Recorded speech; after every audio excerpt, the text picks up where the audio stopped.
All right, let's talk a little taxation of employee benefits. The most popular one, but on the exam forever, is group term life insurance premiums.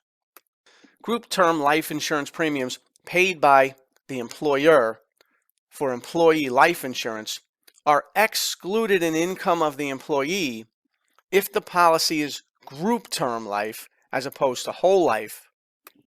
If the employer is buying the employee a whole life policy, that's a whole different story because now you're getting something where the asset builds up and has a significant value after a while. So that would be taxable as additional compensation. But if they're paying for your group term life insurance, term life, no value builds up. When they stop making the payments for premiums, the policy is worth nothing. So for that reason, the IRS allows employers to pay for life insurance as long as it's group term for employees and there's no income. It's not viewed as compensation to the employee, the fact that the employer is paying for it. Now, for amounts over $50,000 of coverage, the premiums paid by the employer are taxable to the employee based on the rates in an IRS table. You won't have to know those table rates because they'll tell you on the exam what they need you to know, but you might have to calculate the income to the employee for being covered by group term life insurance for over $50,000 of coverage. Remember that this exclusion of $50,000 only applies to group term life. If the employer is paying for whole life, then the entire value of the premiums are included in income. All right, here's an example of what you might see. Ann worked for Solid Corp and earned a salary of $80,000. Ann also received as a fringe benefit group term life insurance with $120,000 of coverage. Now that's obviously more than $50,000, so it's that $70,000 of excess coverage over the $50,000 exclusion. That's what we got to worry about. The annual IRS established uniform cost of insurance is $2.12 per $1,000 of coverage. What amount must Ann include in gross income? Well, obviously her salary of $80,000. Don't forget about that. And then the amount of benefit that's taxable. How do we calculate it? It's based on a cost per $1,000 of coverage. So how many $1,000 units are there in 120,000? We would divide 120,000 by 1,000 and we get 120 units of coverage. And if none of it was tax-free, we would multiply 120 by $2.12, and that would be the answer. Fortunately for Ann, the first 50,000 of coverage is tax-free. So it's only the next 70,000 that will divide by 1,000, and we'll get 70 units. So there's 70 units times $2.12 gives you what? The answer is $148.40. That's how much premium is taxable as additional wages to Ann, $148.40. So the answer to the question, what amount must Ann include in gross income? $80,148.40, which is letter A. All right, let's change something, but we'll use similar facts. Ann worked for Solid Corp and earned a salary of $80,000, just like before. Now, since Ann already had a life insurance policy, Ann's spouse received from Ann's employer group term life insurance with $120,000 of coverage. So as an employee benefit, they extended to Ann's spouse group term life insurance with $120,000 of coverage because Ann didn't need it. Ann's already has a life insurance policy. The annual IRS established uniform cost of insurance, same $2.12 per thousand. What amount must Ann include in gross income? So normally the first $50,000 of group term life insurance provided by the employer is tax-free fringe benefit. However, Ann's spouse is not employed by Solid Corp. Ann's spouse is receiving $120,000 of group term life insurance, so all $120,000 of this coverage is taxable to Ann.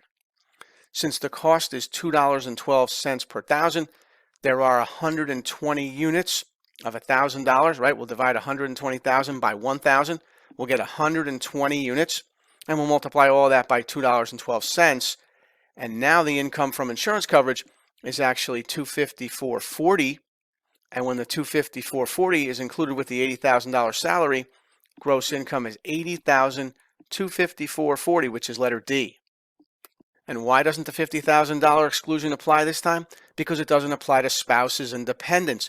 It only applies to employees who are covered for group term life insurance. So Ann has to pick up all $254.40 as a taxable fringe benefit because she's not the one covered by the life insurance. Her spouse is.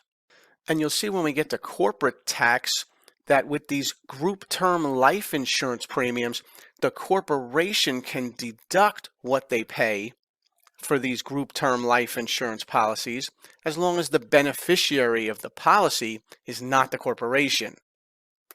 All right, if the employer covers employees for life insurance, the premiums paid by the employer may be tax-free to the employee if the coverage is less than $50,000 and the life insurance is term, not whole life. The answer is one only, letter A.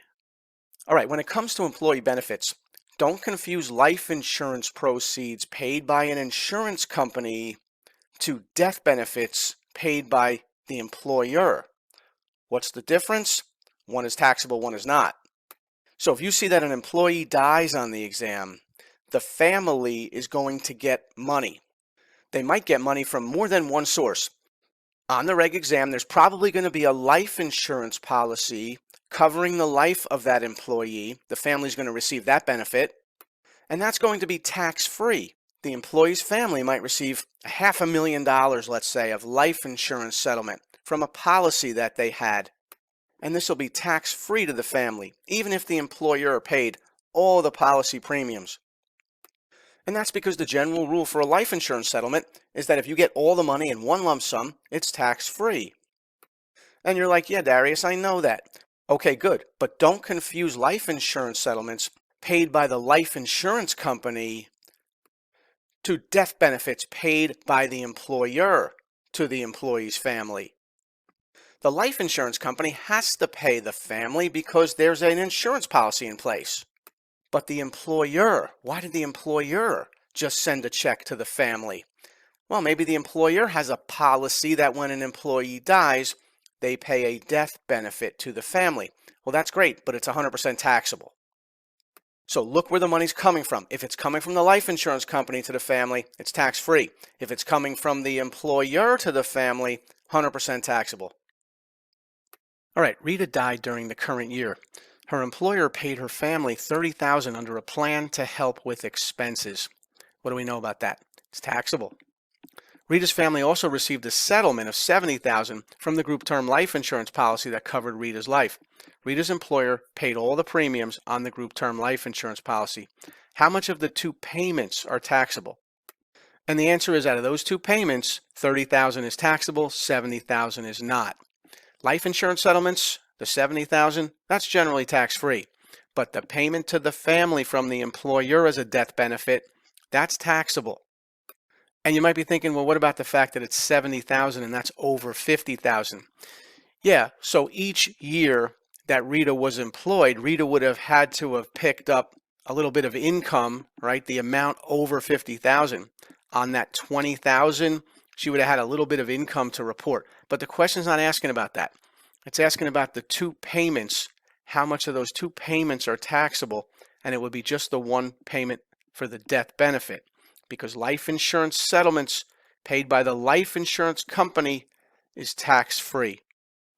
If you found this video helpful and easy to follow, and you want to learn the rest of employee benefits, like employer-provided health insurance, disability coverage, dependent care assistance, Section 401k plans, health savings accounts, then get the #1 CPA review supplement, I-75 CPA review, with me, Darius Clark, where all the course videos are just like this YouTube video.